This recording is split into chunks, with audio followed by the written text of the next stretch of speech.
Hey, just wanted to share a quick update on the E46. I got this secondary air pump hose replaced and this pressure valve right here, as well as the vacuum line, which is right there, that vacuum line. I replaced all that. I replaced this thermostat right here. This thermostat was throwing a code on the Bavarian Technic diagnostic tool, so it was jammed open, so I replaced that, as well as the water pump right in here. So I took the belts off, replaced the belt for the AC compressor, but this is actually a 2-belt system. So the other belt was good, the one that goes around the alternator and power steering pump and the water pump. But I did buy a kit to refurbish this power steering reservoir and tubes right here. You can see they're kind of greasy and they have a lot of leaked fluid on there. So I'll replace the power steering reservoir, this line, this first line right here, and this back line. I'll start with that. I don't know if there's another leak down at the bottom, but I'll figure that out. Also, I'm replacing the tube, what do you call them? The radiator tubing. I pulled this out, these tubes right here, as well as the coolant expansion tank.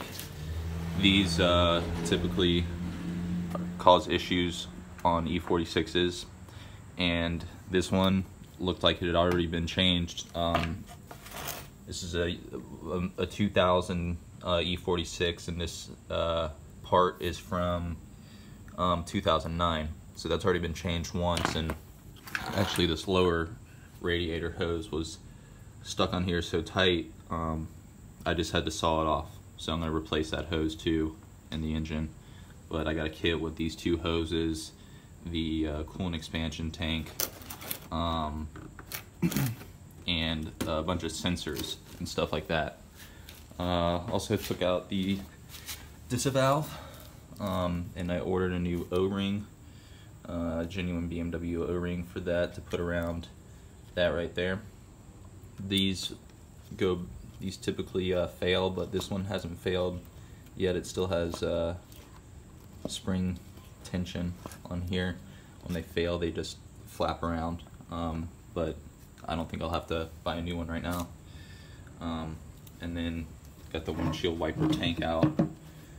There is like a little rubber grommet that goes right there, and I think it's like on the bottom of here, it's kind of worn out, I think, because it just leaks wiper fluid everywhere. So I ordered another rubber grommet on Amazon for like $9 to put right there, so hopefully that'll stop that leaking.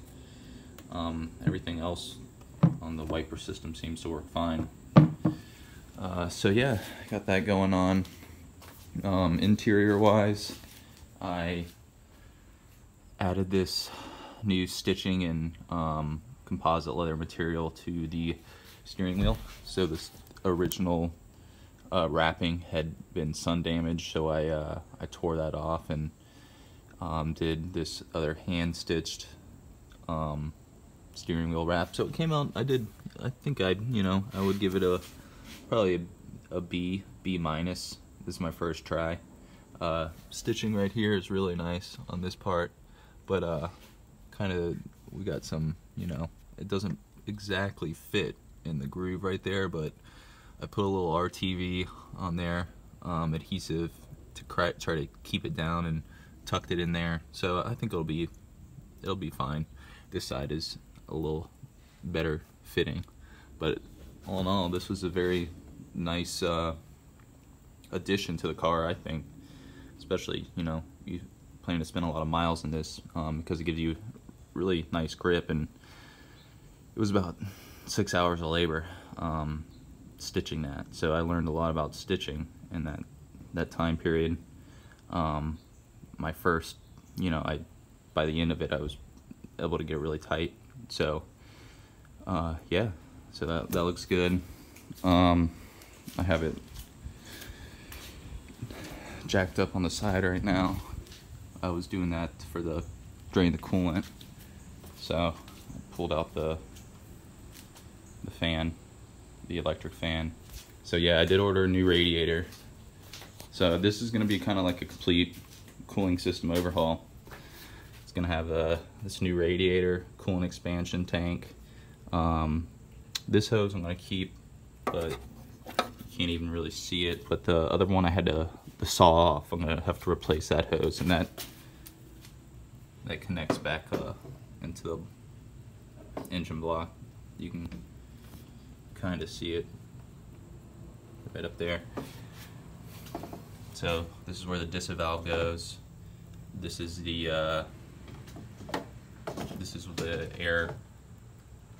air intake duct from the filter housing box. And I don't have it with me right now, but I broke a little piece of rubber on there, so I had to get that as a replacement part. That was like maybe 20 bucks. But yeah, this is how it's going.